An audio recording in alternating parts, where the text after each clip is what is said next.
right. We're taking all the best old school wisdom and blending it with the top new school methods to bring you the optimal coaching strategies.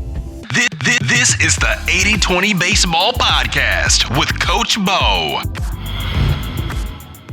Welcome, youth baseball community. Good to be here this week with all of you. Our weekly get-together coming out every Tuesday with a new episode. I hope all of you are doing great, or at least taking a great approach to the challenges that come our way. And we'll talk about some of those challenges and how we can push through them to be successful coaches. And as always, with the mindset of how we can most efficiently become good to great coaches. While this podcast is specifically for youth baseball coaches, it of course can help coaches at every level. I've mentioned before, one of the first listeners years ago was a college softball hitting coach. Said they were using the hitting plan and crushing the ball, having a ton of success. And I get emails from youth baseball coaches that have said they use the stuff we talk about here in other sports. I just finished coaching a volleyball season, a youth volleyball season. A ton of fun. Coached alongside some wonderful coaches. Shout out to Coach Denise and Coach Bree. And the kids at least seemed all had fun. They all seemed like they want to play next year. And I think each one of them improved their skills. And those are the two keys we're always striving for. Do our kids want to come back and play another season while simultaneously improving their skill set throughout the season so they're better at the end than they were at the beginning, and ideally in multiple facets? So for example, in baseball, did each player improve their hitting? Did each player improve fielding ground balls, catching fly balls? Did they improve their throwing accuracy? Did their base running get better?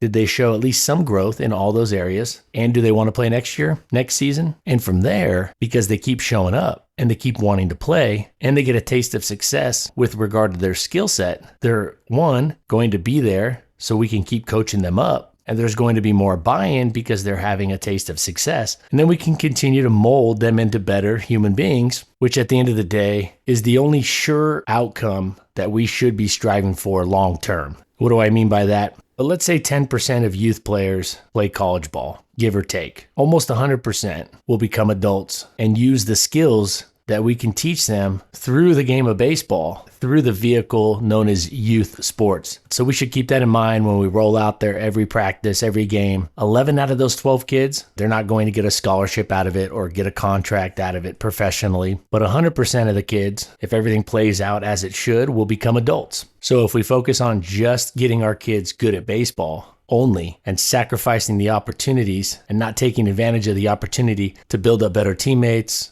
kids that hustle, kids that bounce back from failure, making an error, making a strikeout, that improve in those areas, well, then we're letting down 90+% of our players. Now, in today's episode, I'm going to share with you a stat that I think will surprise most of you and recalibrate our expectation of umpires. We're also going to talk about a huge barrier, one of the biggest barriers that keeps us coaches from being the coach our players need. And if we don't push past this barrier, almost innate wiring that we have, if we don't push past this, we can never be good or great coaches, in my opinion. And I have a John Wooden quote to share with you to start off here. But before that, shout out to you coaches that are supporting the podcast. Some of you coaches have taken the opportunity, appreciate it, to support the podcast. There's a link somewhere in the show notes where you can support the podcast. I appreciate that. And I appreciate those of you that are or have left reviews. That really helps. And I love getting emails. Got a couple more emails this week from coaches. Pumps me up to hear from you. It's always good to hear that the stuff we talk about here is helping you, your program, your team, your organization be more successful. Never hurts to have a little extra wind in your sail, especially when you're heading in the right direction like we are here with this podcast. Trying to make the youth baseball world a lot better place, get our players better, have more fun, and take advantage of this opportunity we've all found ourselves in of being youth coaches to give back to our communities by being youth coaches, which is a phenomenal way to give back and lead the next generation, something to build upon. Being a coach is one of the best things to hang your hat on at the end of the day. So big shout out to all you coaches that are supporting this podcast and all of you coaches across the board. A John Wooden quote for you.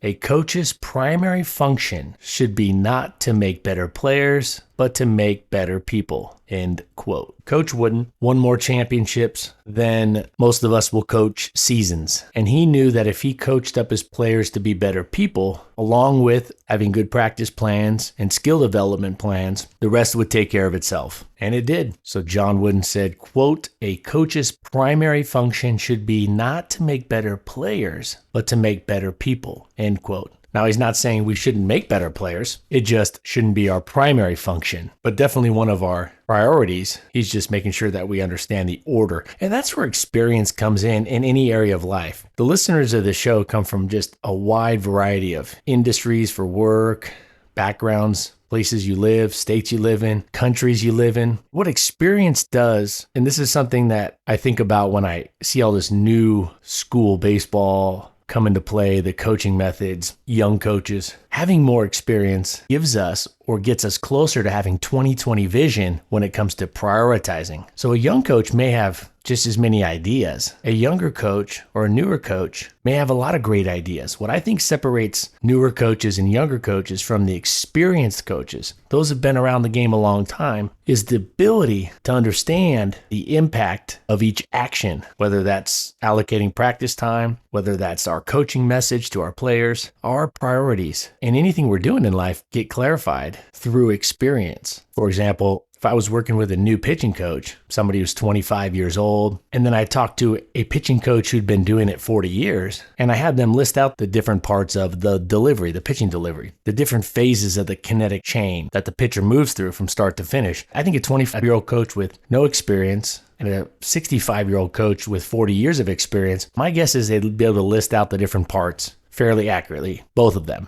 Where I think the big separator would be is the experienced coach would know that you start down at the ground, you work your way up. The experienced coach would be able to identify the big needle movers and accurately explain what parts of the delivery impact the quality of the pitch more so than others and to what degree. And that's why you see a lot of young pitching coaches looking up at the release point, looking up at the hands, looking up at the grip, talking about spin and grip, or looking at the arm. And that's why experienced pitching coaches will also look there, but they spend the bulk of their time working from the ground up, from the feet to the base, to the legs, to the hinge, etc.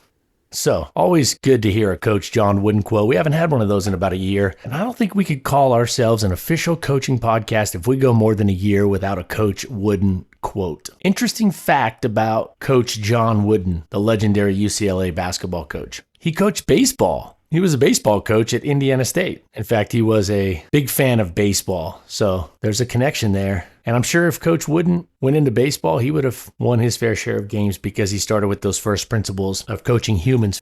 Now that I'm thinking about it, he coached 11 years of high school and then another 15 years of college before he ever won his first national title in college. He didn't win his first national title at UCLA, which we all know him as winning and national titles. We think of those 10 national titles that he won and their 88-game winning streak, 4 perfect 30-0 seasons. He coached for 25 years before he won a national title at UCLA. So I think that's always good to keep that in mind to give us more context. Context can help paint a better picture of reality. So Coach John Wooden was a baseball coach also. Now I have a stat to share that I think will surprise most of you. If I were to ask all of you, have you reply to this question? How many missed calls did umpires have this past season in Major League Baseball? This past regular season, the 2024 season. This is just missed calls when it comes to the strike zone, balls and strikes. And I'm going to tie this in with why it's important that we understand this and how this can help us a lot when we go out to our youth baseball games or high school games or even college games or any baseball game. If I were to say they missed between 1,000 and 5,000 calls, or if I asked you, did they miss between 5,000 and 10,000 or 10,000 and 15,000 and so on and so forth, the likely answer might be 5 or 10,000 missed calls, maybe 15,000 missed calls. Now, some of you might be thinking, wow, that's pretty excessive just right there. What if I told you Major League umpires missed 27 calls?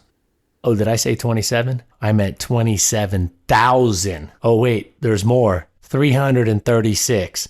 27,336 calls during the regular season in 2024 alone. 1,637 strikeouts were erroneously called. So when we go out to our game this week, this weekend, next month, or when the spring season starts, And the umpires missed some calls at the 11-year-old baseball game, at the 9-year-old baseball game, at the 14-year-old baseball game. Just remember, Major League Baseball umpires missed over 27,000 calls just this last season alone. So if umpires at the highest level that are getting paid the most, that do it for a full-time job, are missing over 27,000 strike ball calls, we should expect even a higher percentage of missed calls by a volunteer umpire or an umpire that's getting paid not a lot of money compared to these guys. I'll sum up this segment of the episode in 3 words.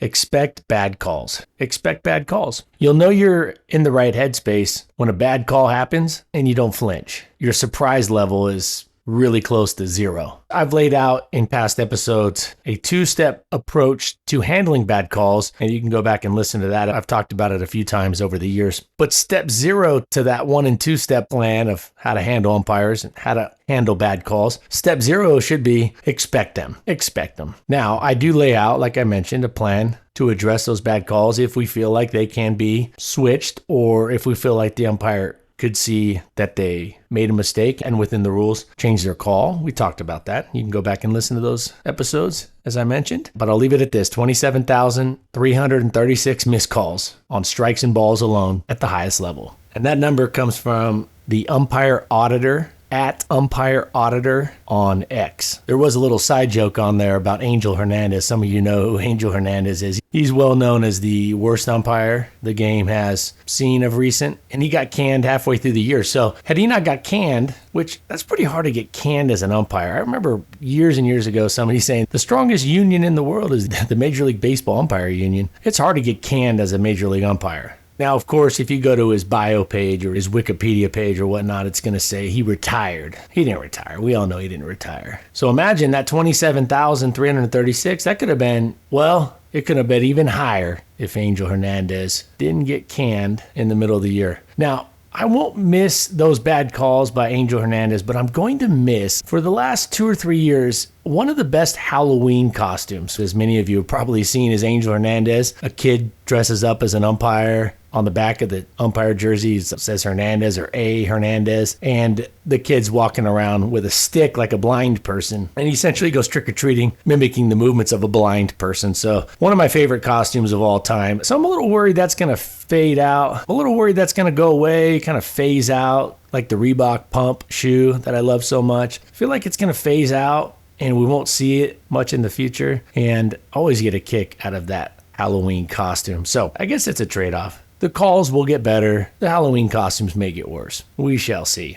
Now, as mentioned earlier, this next segment, one of the biggest barriers to being a great youth baseball coach, it's not something on the outside. It's something that seems to be wired in all of us. We have to work through this wiring. The first thing is the need or the desire to be liked. I think people are wired to want to be liked. And I also think we're all wired like the flow of water to find the path of least resistance. Well, when you put those together as a coach, it's a recipe for, in some cases, disaster for the season and for your team. In my opinion, one of the biggest barriers to being a great youth baseball coach or a great parent, or at least good in those areas, is having a stronger need to be liked than to be a leader. And I got an email from coach who was on this podcast. He's written 3 books, one called The Culture System. I've read all of his books. They're excellent. He has a book that came out recently, The Sports Parent Solution, Transforming Parents from Obstacles to Allies. Written for coaches. Great book. Highly recommend. And he sends an email out periodically, one of the few emails I subscribe to. And while I don't agree 100% with everything, I do think that the overall message from Coach Nurbin is solid. And one of the recent emails, one of the recent blogs from Coach Nurbin was titled, "Are you more concerned with being liked or being a leader?" Are you more concerned with being liked or being a leader? Be a leader over being liked. And here's the thing. I think being the leader that kids need, that you end up being the person they like, or even more important, respect more so than anything when it's all said and done. And I want to add something to this, and that is we also can't be more concerned with being liked by the parents. We need to be, as coaches, leaders.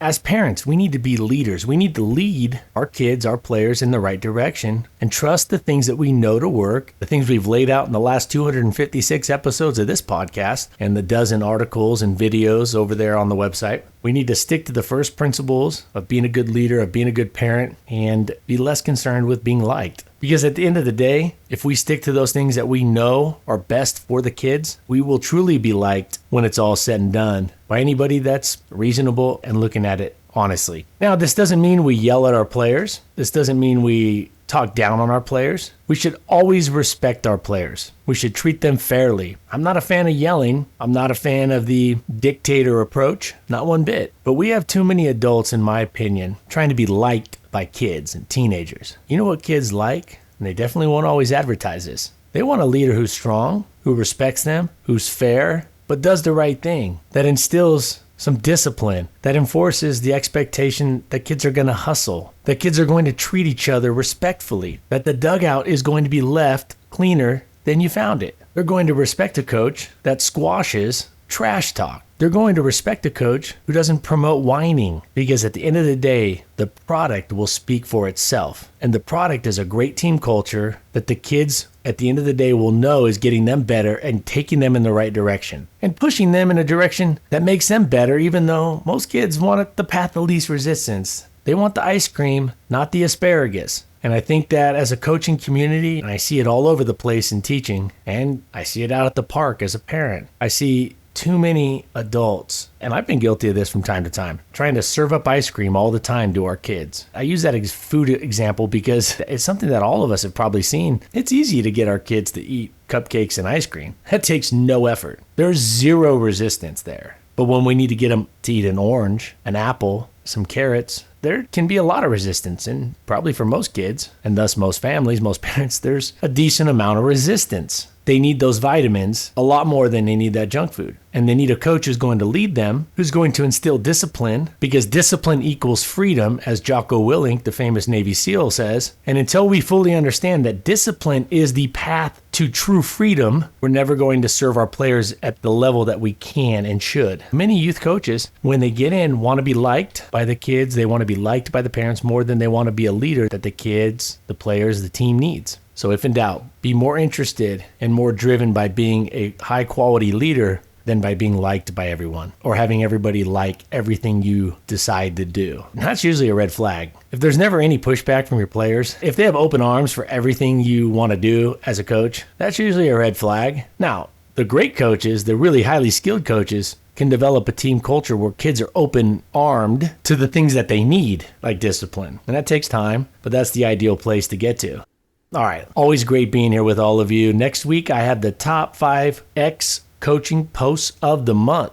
Now, X coaching posts doesn't mean old coaches that have retired. Of course, it comes from Twitter, which I like the new name X better than Twitter. It just really screws up this segment that we've had on this podcast for years. But nevertheless, you all know where I'm coming from. Next week, I'll share with you my top 5 coaching posts of the month from X. Maybe that's how I should say it. All right, moving forward, it's going to be the top 5 coaching posts of the month as seen on X by Coach Bo, brought to you here on the 80/20 Baseball Podcast. And next week, we're going to discuss and learn from a massive mistake that I think every coach makes. And some coaches are doing this at every practice and every time they get together with their players. And it's really hindering their growth as players. It's really hindering the growth of our teams, of our players. And we'll talk about what it is and how to avoid it. I'll give you a perfect example of something I saw the other day from a overall high quality baseball organization. But I'm going to share you an example of how this flaw came about in something I saw and why we want to avoid it and how to avoid it. So that'll be next week. I hope you all have a great week. Take care of yourself. If you wouldn't mind taking a few minutes, leave a review for this podcast. That is super helpful and is much appreciated. Let's take care of our health so we can be at our best for our families, our close friends, our players, our teams, our kids. Let's take this information out there to the field, to the training facility, to the batting cages so we can be at our best and be the leader that we know we can be. Y'all take care. And until next week, adios. This has been the 80/20 Baseball Masterclass. Take it to the field.